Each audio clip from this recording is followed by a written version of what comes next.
morning. This is the Blaine's World podcast, where conversations are worth hearing and seeing. You can watch each week on Facebook, YouTube, and LinkedIn. You can also listen on Spotify, Apple Podcasts. And for more information about past shows and this show as well, you go to my website, which is behind me, blainesworld.net. I'm your host, Blaine Greenfield, coming to you from my Zoom studio in lovely downtown Fairview, North Carolina. Each week, we share positive news and uplifting stories about people and organizations in both Western North Carolina and throughout the country. And toward that end, it's my pleasure to introduce Dr. Lori Brown, President of North Star Learning, for being my guest today. And Lori, you can feel free to wave to all your fans and friends who are watching this on YouTube. Okay, give them a big wave. Okay, that is Lori Brown. Dr. Lori Brown is an experienced teacher, leader, and author with more than 20 years of service in the public schools of North Carolina, South Carolina, and global education corporations. So what is it? You started when you were 7, was it, or 8? That's it, yeah. Okay, the youngest Not a day person. over 35. Exactly, the youngest person who ever did this. In the summer of 2025, she left the corporate sector to launch North Star Learning, a business that prepares adolescents and adults for the world of work. So let me do this, Lori. The first thing I always ask when I speak to somebody is, in terms as a kid, you grew up where? Yeah, outside of Asheville, North Carolina, on a farm. Okay, and as a kid, did you always know you wanted to be in education? No, I come from a family of educators and I kind of fought it for a long time until really I hit college. Okay, and so until then, what did you think you wanted to be? Did you have any ideas? When I left high school, my goal was to go to college and become a journalist and become the next Barbara Walters. Oh, And I took one English lit course, and that pretty much cured me. And I'm like, I do not want to spend the next 4 years of college analyzing literature. And I quickly shifted and ended up considering a couple different majors and then landed in German, of all things, because I was really enjoying that course of study and decided I'd fought it long enough. I was like, I really do want to teach, like my parents. well, it's funny you mentioned Barbara Walters. So here you're having a chance. So the first time you're on some sort of broadcast. So maybe you'll revisit this after today's show. But your parents have been teachers. What did they teach? So my mom was an elementary school teacher. My dad was an intermediate grades teacher, like sixth, seventh, eighth grade history. And then dad became a principal for many years. And my mom transitioned from the standard classroom to the media center and then was a media specialist in the public schools for many years. And you mentioned your dad. We should give a shout out to kind of a mutual friend of ours. So we met through Dwayne Adams through the Small Business Center at AB Tech. And you mentioned that you think your dad may have been his principal at one time. He may have been. We definitely knew Dwayne and his family through the community, through church and different connections. And I'm not exactly sure what years he was at the local elementary school, but my dad could have been his principal. Very cool. So you then switched back into wanting to become a teacher. Did you want to teach German or what did you want to teach? Once I decided I definitely wanted to teach and make that my career, then it made the most sense to follow the path of German because that's where I had the most credits. I always still had an interest though, like in teaching English because I love to write. And actually, when I went into the corporate sector, I was an educational writer for many years.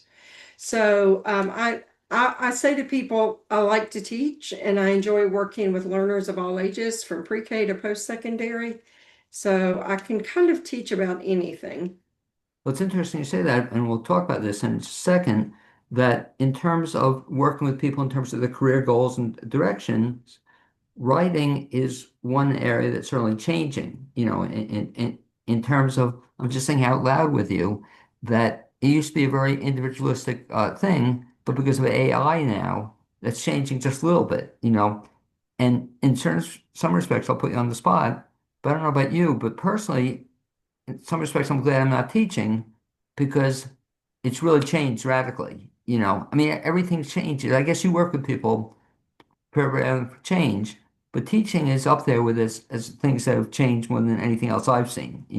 So you taught for a bunch of years? How long did you teach? So I was in formal public education for right around 15 years as a teacher, administrator, and district level grant writer. Then I made the transition to the corporate sector for 14 years, where I worked for education companies. I was a writer or director of learning, etc. So I was using all my educational skills, but in the corporate sector to support schools across the nation. And so then when I decided to launch my business a couple years back, then I said, I'm going to partner the classroom with the corporate knowledge to build North Star Learning. Well, let me ask you then, of a couple things you've done over the years, a bunch of things. Yes. Did you have a preference as to what you like best? Like, did you like the teaching, or do you like being an administrator, or do you like now an entrepreneur? I mean, that's quite a shift. Do you have a preference? I would say my favorite task is working directly with people, which you get when you Okay. are teaching something or someone. Part of the reason I chose to walk away from the corporate sector, I had a lucrative job in the corporate sector, and I was very good as an educational writer and big scale project designer. But the problem was I was removed from people. And teaching is an act of the heart. It is interpersonal. And that piece of my life was missing. And I just finally said to my family, the side of me that craves being with people is dying. I need to get back to that interpersonal engagement. And I love using that also in leadership because I see leadership as a very collaborative thing, not a power struggle. That was certainly a gutsy move on your part to all of a sudden go from a classroom to corporate environment, and then to all of a sudden now start this on your own. What gave you the push or the impetus to do that? Yeah, that's a great question. And you're right. I mean, and I'll be honest, as a fairly new entrepreneur, it is scary. I made this decision in my 50s. I'm middle-aged. Who Wait a walks away? second. I find that hard to believe. No, I'm Middle age, 54. I find I it, okay. am. You could have fooled me. But anyway, go ahead. I'm sorry. Well, I appreciate that. But, to walk away from the Sure. stability of a set income and benefits and all those things that come with a standard job is very frightening. But I knew that if I didn't make this leap now at middle age, I would never make the leap, right? And a large part of what drove me to make the leap, well, it was a combination of a lot of prayer, a lot of talking to my family. My parents are now deceased, but I actually still have my identical twin sister, and we did a lot of talking and Oh. discussing. I talked with other business owners, and I finally said, I have to thrive personally and professionally. And I'm not doing that right now. I'm not happy doing what I'm doing, being removed from people, even though I'm good at what I do. So I knew it was time for change. So this, you just started the actual company. You started just a couple of years ago, right? And, when did you start the Yes. company? So I actually left the corporate sector in July of 2025. I formally launched North Star Learning to the greater world in September, the very 1st of September 2025. So yes, we are a fairly new small business based in Western North Carolina, but thanks to the advent of all the technological tools, we can serve people nationally and internationally. And so let me put you on the spot a little bit in terms of North Star Learning. If you Yes. can, in 3 hours or less, tell us what North Star Learning is all about.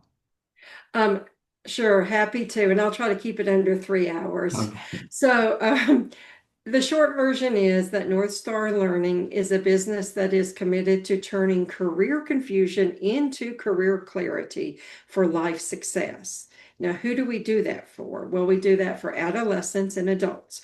We currently serve clients from sixth grade, so starting in middle school, all the way up to age 30, so that young working professional. And our core goal at North Star Learning is to use a combination of career coaching, career classes, and career camps, along with other resources and inputs to help people understand where they fit into the world of work. It's hard to make major life decisions about careers when you don't even know all the careers that exist or you don't know what you're good at. You don't even understand your own strengths. And I know many college graduates who come out of school with a 4-year degree and are still saying, but I don't know what I really want to do, or my degree is not landing me a job. which is the reality of many of our 2025 college graduates today. So we have to consider, well, what skills do you have and how can we put those skills to work, et cetera. So I am really enjoying helping people find clarity because as a classroom teacher, when I started in my young 20s as a high school teacher, that's exactly what I did every day, helping bring those light bulb moments to my high school students. It's funny you say that because I'm thinking out loud with you that I didn't have, I guess, that moment of clarity. I'm trying to think exactly when, but when it happened, it made the rest of my life so much easier because I knew, Lori, I don't know if you work with other folks on this, but once I decided I want to be a teacher at one time in my life, everything drove me in that direction. So everything I wanted to find out was about teaching and learning and studying. And it made every class great because I knew I had that goal in mind. Yes. But if you don't have that until then, I was flying around. I think I had like 5 different college majors in a period of 2 years. It's just going from one to another. And when they can reach that aha moment, what a great time in your life. Yes. Um, and so talk about that. One of the things you just mentioned, it sounds cool. You had summer camps, or what do you call it?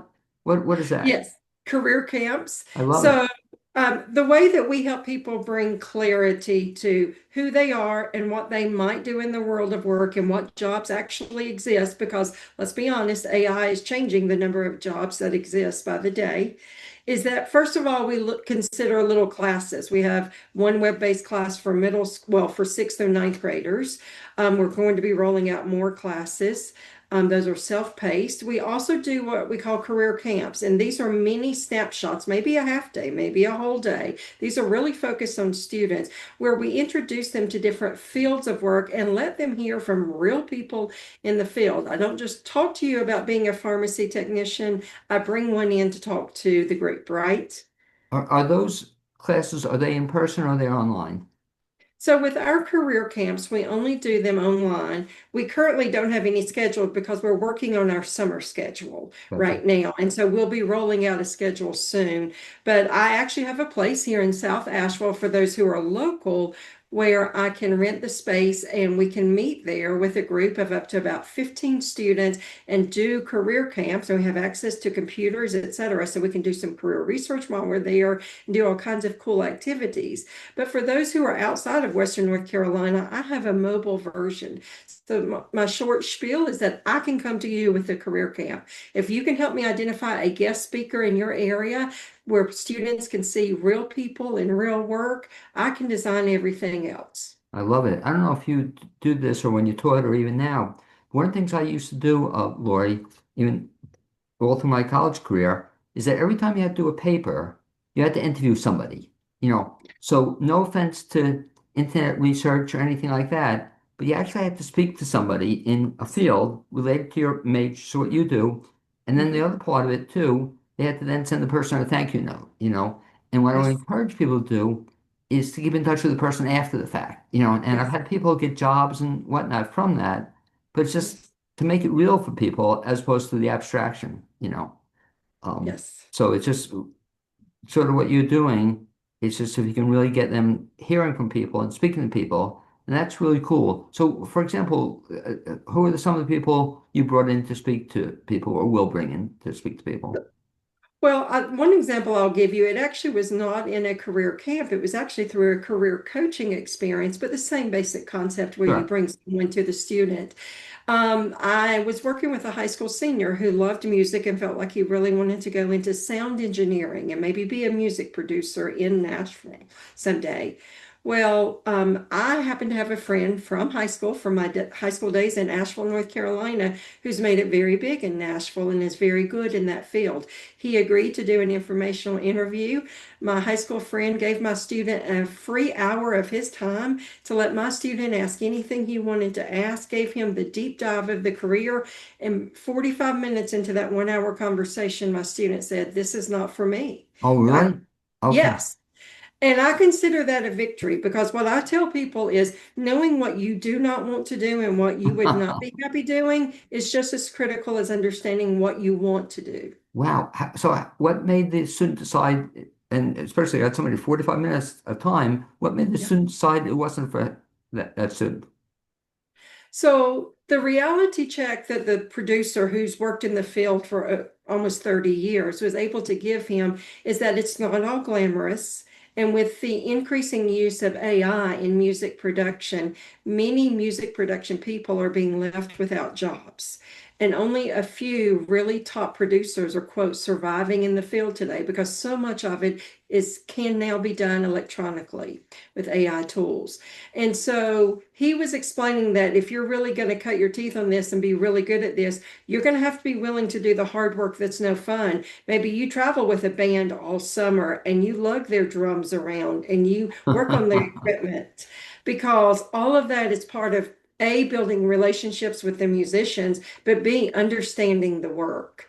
And so it just wasn't quite what he had envisioned. It's not just sitting behind a big, keyboard or something and pushing buttons to make music sound good. There's so much more to it. And so he was able to say, okay, if this is not the job for you, my producer friend said, have you considered the legal side of music production? Have you considered becoming the person who fixes the instruments? And my student was like, wow, that's cool. I hadn't thought about that. If I love music, there's other things I can do without producing a record label. So is the student going to do any of those other things? Do you know? I'm actually meeting that student this week and getting an update. He's had a few weeks now since we did that informational interview to kind of reflect on what he learned about himself. And I gave him the task. I said, let's start exploring, since you know what you don't want to do, let's start thinking about what you do want to do. And so we're going to have an in-depth discussion this week. So I'll find out. I love it. Hello again. This is Blaine Greenfield with Blaine's World podcast. We're speaking with Dr. Lori Brown about some of the things that students of all ages have to think about when choosing their careers and coming up with their careers. And Lori, you would tell me a great example of this one student, for example, found out that he didn't want to do the first thing he was looking at. So where does he go from there? What happens? Yes. So that's a great question because I'm working with another student, a female student who is considering two potential fields. She's a junior in high school, so she still has time, but she's looking at two very different fields. One is teaching, one is ultrasound technology. So when a student is in that place of saying, oh, I just realized I don't want to do what I thought I wanted to do for the last 2 years, or I have a choice of two fields, which way do I go? What I tell them is multiple factors must come into play here. Number one, we need to dig a little deeper about what you truly enjoy doing or could envision yourself doing. Two, we do need to consider the financial and economic side of it because two different careers can offer two very different salaries, which is very important to young people today. I see a lot of young people trying to make career decisions based on the income. And what I say to people is, I'm living proof. I had a good paycheck in the corporate sector and I was miserable at times. So trying to choose a career based on just salary is not wise. So I tell them, dig a little deeper into who you are and what you enjoy. Let's look and see if you want to do a career that you think won't pay you very well, then are there options to supplement your income? And let's look at some other options around your core career. And then finally, I say, let's dig deeper into the world of careers. Let's look at careers we never even imagined because the right fit for you may be a career you've never looked at or considered. Well, you mentioned that one student, for example, one of the careers she mentioned, it's not easy to research or to be part, she knew about teaching, she knew 100 teachers, but she Yes. doesn't know what was the other thing she was interested in. She's potentially very interested in ultrasound technology, being like an ultrasound technician. Right. But that's interesting because you don't grow up as a kid waking up one morning and say, well, I'm an ultrasound technician. So how did she come up with that? That was interesting. So I believe it's largely because she has seen people do that, has a family member who's undergone a lot of medical testing. And I Okay. think she has seen that in action or possibly had a little bit of exposure during high school. And like I said, she's still got time. She's a junior in Right. high school. She doesn't need to know her career path today. But the fact that I'm teaching her how to apply critical thinking skills to begin to weigh the pros and cons of both and say which one's a better fit for me and or is there a way to combine them both? And sometimes there is a way to combine them both. I can't believe I still remember it, but is there something out there still called, what was it, CUDA Occupational Preference Test? KUDER? Or I guess there are others. Is that still out there? That particular assessment, I'd have to go back and look at the last time it rolled out. That one's not coming to the top of my head immediately But because again, honestly, there's just so many assessments out there, both free and for cost. There's just thousands of them, and you really have to be sure. critical. I will often start my older students and adults using just the free career assessments available through Career One Stop. That is the site put out by the U.S. Bureau of Labor. They have three assessments. They're free, they're quick. It gives you a quickie snapshot of who you are and what you're interested in, and you don't have to pay a dime. How valid are they? So I did them for myself because Okay, I'm not going to recommend something to somebody else that I've not done. good point. Because I know many of my clients may not have the funds to say, I want to go pay for more extensive career testing, right? And so I did them for myself, and all three of my assessments came back pointing me to the field of education. So for me, I felt like they were extremely accurate. The only thing I didn't really like was that they give me so many career options that would overwhelm, say, a young high schooler. So that's where I step in as a career coach and say, let's be a little more strategic. Lovely. Thank you for that reference. Could you mention that name of it again and how to find it? Yes, it's a website put out by the U.S. Bureau of Labor, and it's Career One Stop, all one word, Career One Stop. I believe it's .gov. Or Probably. maybe .org. I'd have to go back and double check that, but I believe it's .gov because it is a governmental site and it's free for anyone. So now talk about the process. So either on your own or working with you, they go through this assessment and inventory. Then what happens? So initially, when we start working together, I just do a lot of listening, a lot of questioning. I want to learn who you are, what you have interest in, and then also what's driving the things that you say you're passionate about. Are you passionate about going into music production just because you like music or because you've had experience with those skills and you know you can use some of those skills, right? Those are two very different things. So, a lot of questioning, a lot of listening, some simple assessments at times. Like I said, there's so many assessments we can pull into play, both free ones and for pay. And then we do a lot of reflection. I am a firm believer in having people write things down because I just know from my educational research that we remember things better and we process information better when we write it down. So the teacher in me wants people to write things down. So I will ask somebody to say, like if we watch a 3-minute little video on what a veterinarian does, then I may say, reflect on that. Could you be a veterinarian? What did you like about what you saw? What did you not like? So that we're going deeper. I do a lot of questioning. If you think about Bloom's taxonomy and getting people to think on different levels from just basic knowledge to applying that knowledge in other places, I try to move them to deeper levels of thought so that they are highly reflective. And then we also write career plans. So just this year, I revised my basic career plan template to call it the three-path plan so that we are very explicitly identifying three possible career pathways that we might go. We not necessarily, but we might go, especially when we're still in high school, so that we have options, but we're narrowing it down a little. One of the things I love about what you're saying is the fact that even though we've mentioned AI, this is Yes. not really impacted by AI because you're doing it for yourself and you're doing it based on what you can't go to anybody and say do an AI plan for me because it doesn't make sense. It's Yes. for the person, so it kind of forces them to actually, can you believe it, right? And back to teaching, that I imagine going to be the days that you have to have people right in front of you as opposed to writing term papers, where you're on your own because it defeats the purpose of it, So I guess when they write for you, you're actually watching them write. Yes, they may be handwriting it at Right. times. We do just little short snippets, or they may be typing it onto a laptop. Either way works. But you bring up a really good issue. AI is changing both the world of work and then our ethics around the world of work. Because as a published author and someone who's been a professional writer, I worry so deeply about how AI is impacting the construct of intellectual property and intellectual property rights.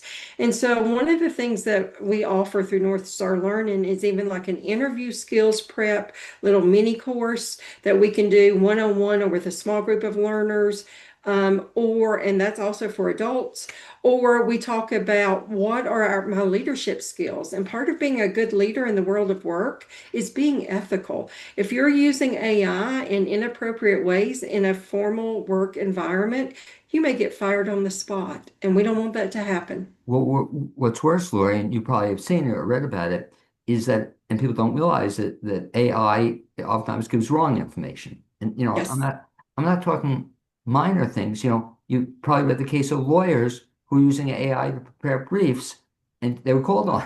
They were making up stuff.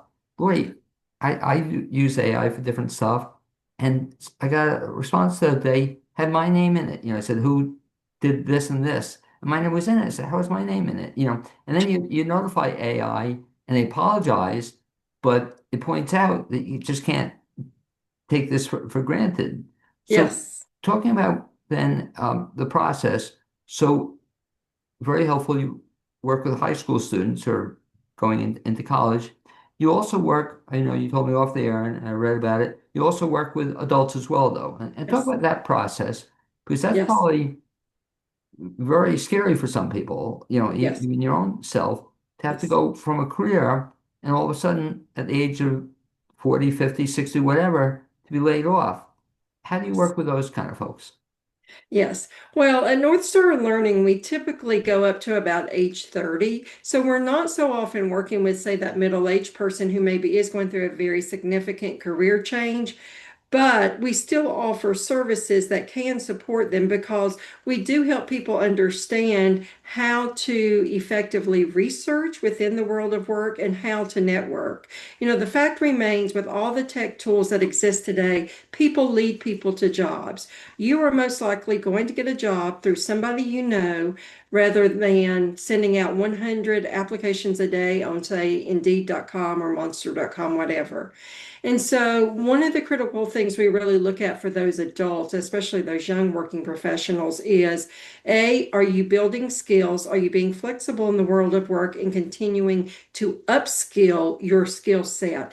Because I actually say, and this is Dr. Lori's opinion, but I think it's pretty accurate based on how we see technology changing things so rapidly.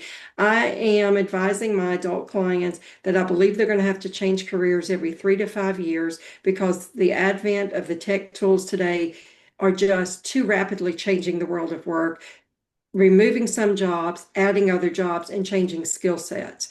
So I constantly tell adults, let's do some quick assessments to figure out if you're even in the right arena for where you need to be working. B, do you have the skill set? C, are you marketing yourself well with your resume? Is your resume appropriate to the work you're pursuing? And then D, how do we get you off of the 100 applications a day that about puts you in the fetal position? And how do we get you talking to people and networking effectively that can lead you to real jobs? Because there are fewer jobs today. That's just the reality. It's a very difficult job market. And so you've got to be in front of people, in front of businesses, in front of employers if you're going to land work today. Well, may I ask you, give an example of that, if you would, so that somebody faces there are hundreds of people applying for a job. Yes. Good point about getting in front of somebody. Give an example of how you could do that.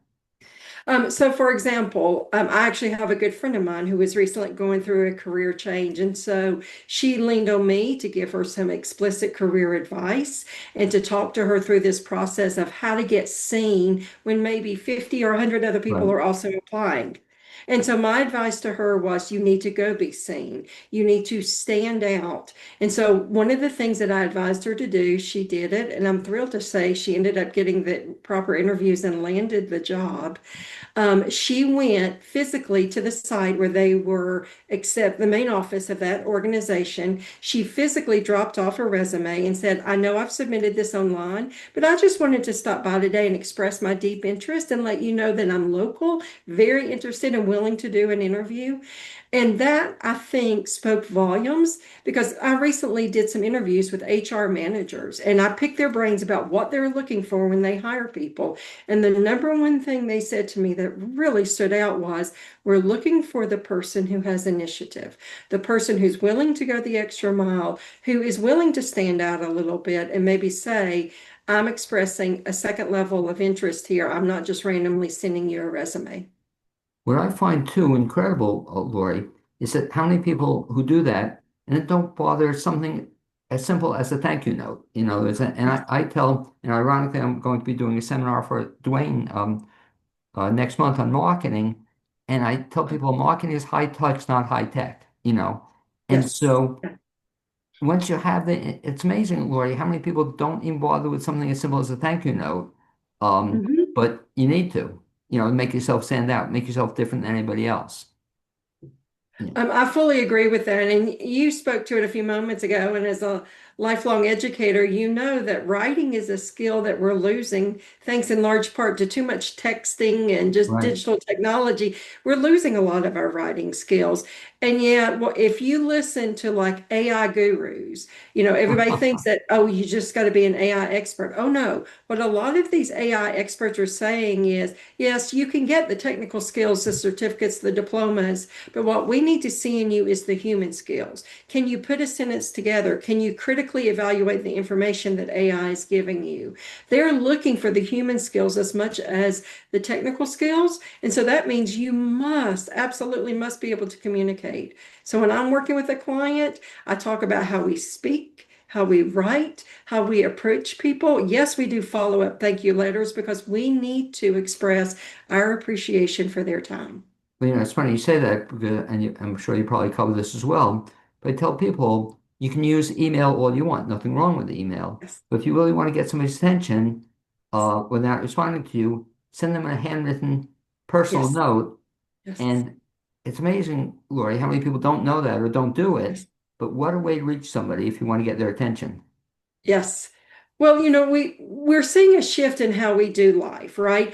Even today, if I get invited to a wedding, I guess Right. I've been shocked that the wedding invitation is a digital invite, or maybe Right. even at times a text message. When I was younger, you always snail mailed wedding invitations, Right. right?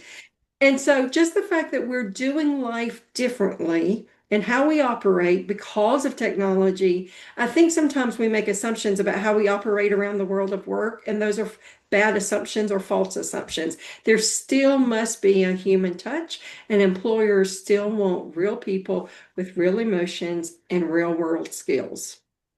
So talk about the fact then you mentioned that you work with a lot of people, it seems like, who are then into their careers already, but it's not really a career. It's just the first job out of college, and they just fell into it or they had to get work somewhere. But Yeah. oftentimes it's not what they want to be doing. Or I guess they never Yeah. sat down with a Lori Brown to figure out what you want to be doing as Yeah. opposed to just getting the first job that comes your way. Yes. So so what I say to that client, that person who like ran into somebody months ago who said, I came out of college, I have a solid economics degree from a good school. I've looked for work for a year and nobody will employ me. Um, and so what I try to help them understand are a few things. Number one, a degree does not mean you can show any skills. And we Right. are very much in a skills-based economy. So it's great that you have that degree. I mean, I have 4 college degrees, way too many college degrees. But I tell people those degrees don't mean I have practical real world skills. So I have a whole section on my own resume that spotlights both my technical skills, the programs I know and can use, plus my interpersonal skills and real world human skills, because I want people to know I am more than a degree.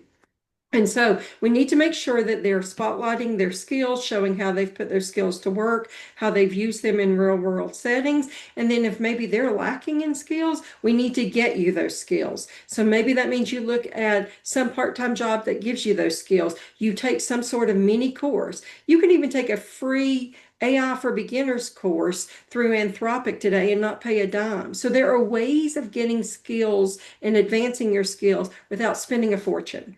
Lori, let me ask you in terms of developing those skills, where does volunteerism come into play? Yeah, so I'm a firm believer in volunteerism. I did as a middle school and high school student. I volunteered at what was Mission Hospital in Asheville for years. And I can't even tell you the skills I gained from working with patients because it taught me a level of privacy, interpersonal skills. I learned how a hospital works. I mean, I just gained so much incredible knowledge. And so, what I tell young people today is show an employer that you are so much more than a degree or a program. Show them that in the summer you spent 80 hours volunteering your time with a local children's camp to teach art classes, to show that you are invested in your local community. Because again, your resume is only one snapshot of who you are. And when somebody says, wait a minute, they spent a whole year volunteering to learn this skill and they weren't paid to learn that skill, that tells me they've got some get up and go and they're willing to work even if they're not being paid for it. Well, you mentioned a great example there of, for example, teaching art. And so if you want to be an art teacher, what better way to learn about whether you want to be an art teacher than Yes. teaching art?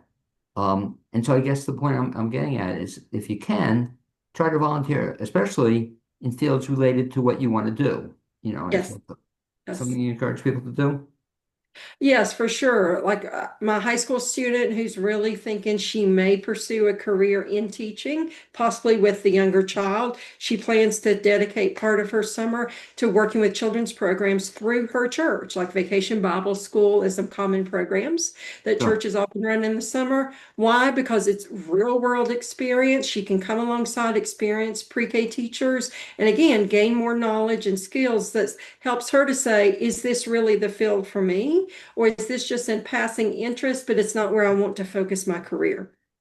What about contacting somebody in a field you're interested in, in terms of writing a letter or just not even volunteering, but I used to do this if I read a book and I was impressed by the book, I'd write the author a letter.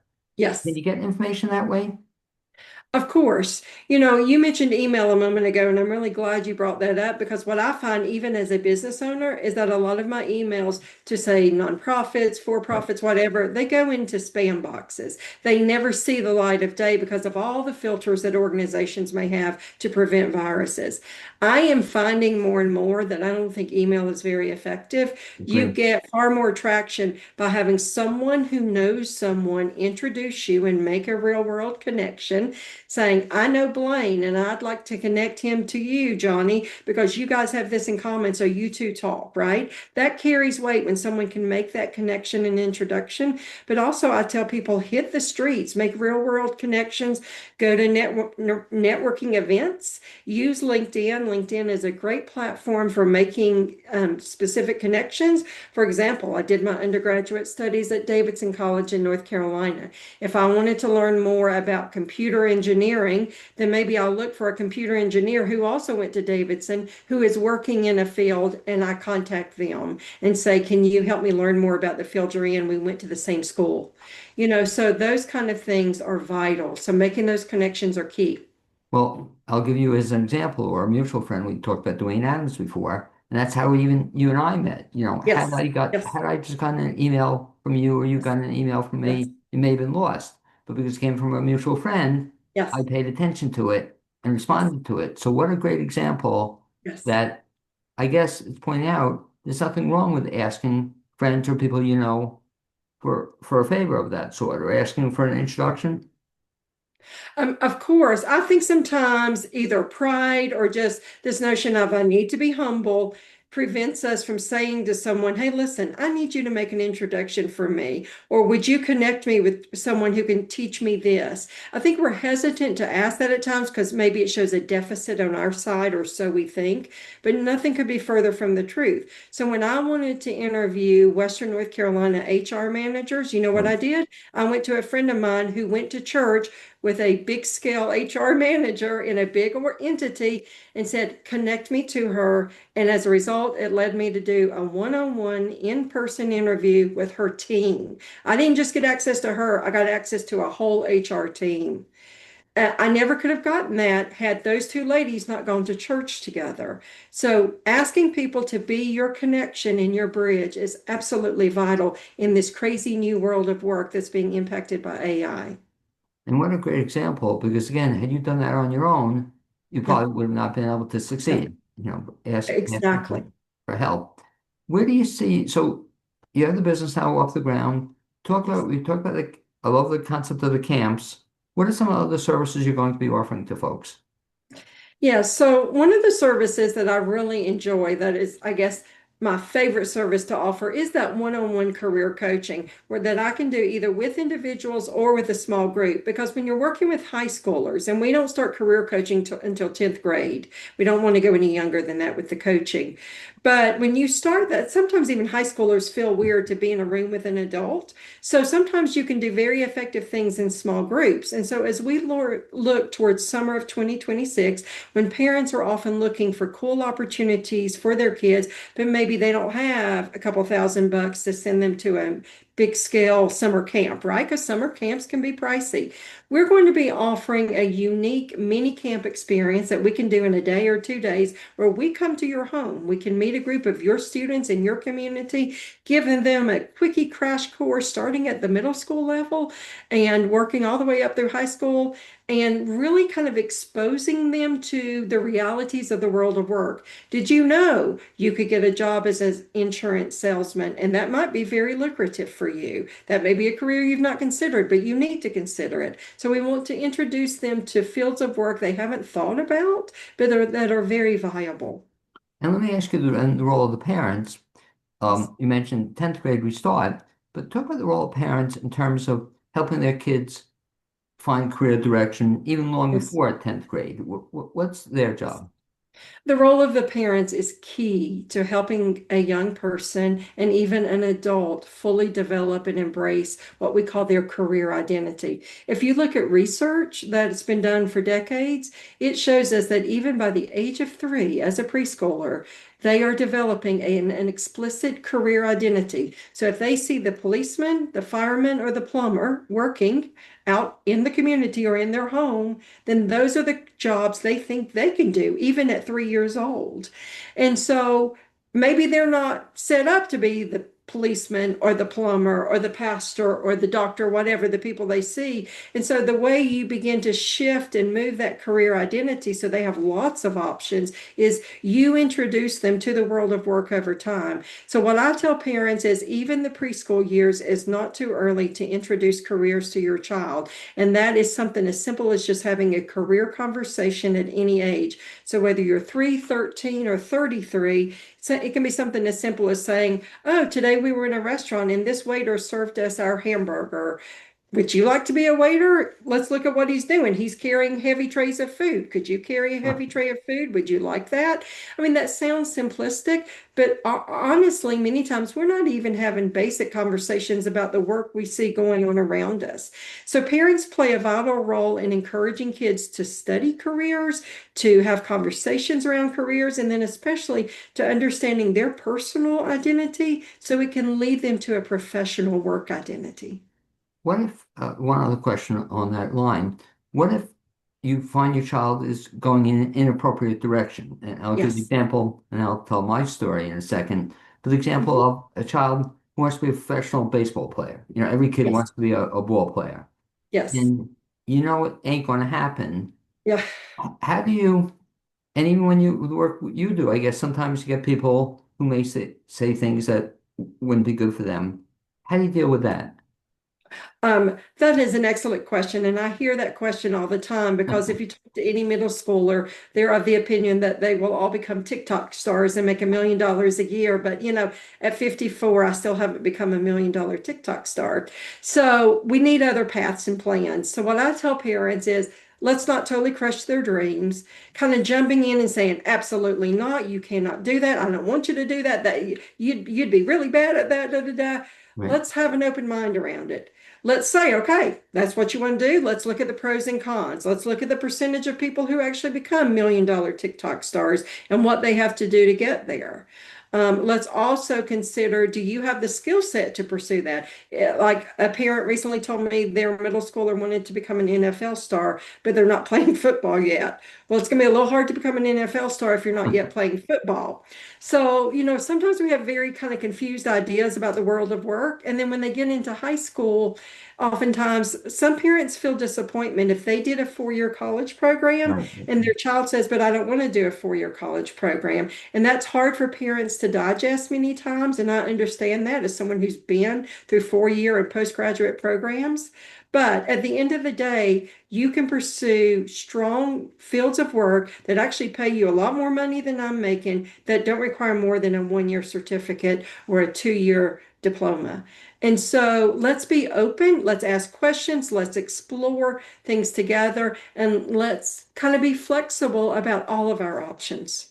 This reminds me of a quick final story of no particular significance, but I must have been 7 years old, Lori, and for some reason I wanted to be a singer. And so my mother took me to a lady, I just remember played the piano, and I was with a lady for about five minutes. And all I know is I never got singing lessons. So somebody must have told my mother, this is not a great expenditure of your money.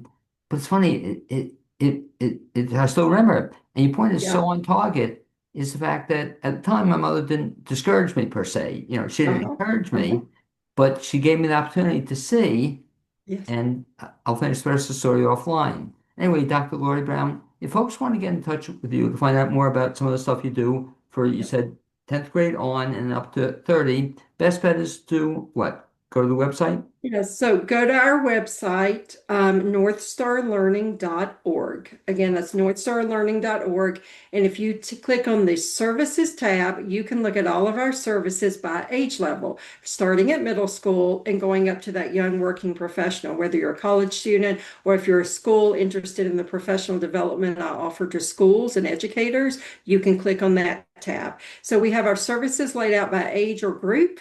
And then also give us a follow on our social media platforms. We're on Facebook, Instagram, Substack, LinkedIn. You can find us. Anyway, I'd like to thank you, Dr. Lori Brown, for being my guest this edition of the Blaine's World podcast. Also, like to thank my producer, Kathy Tassetti. Hopefully, one of these days we'll actually meet in person. That'd be That would great. be lovely. Thank you. Thank you.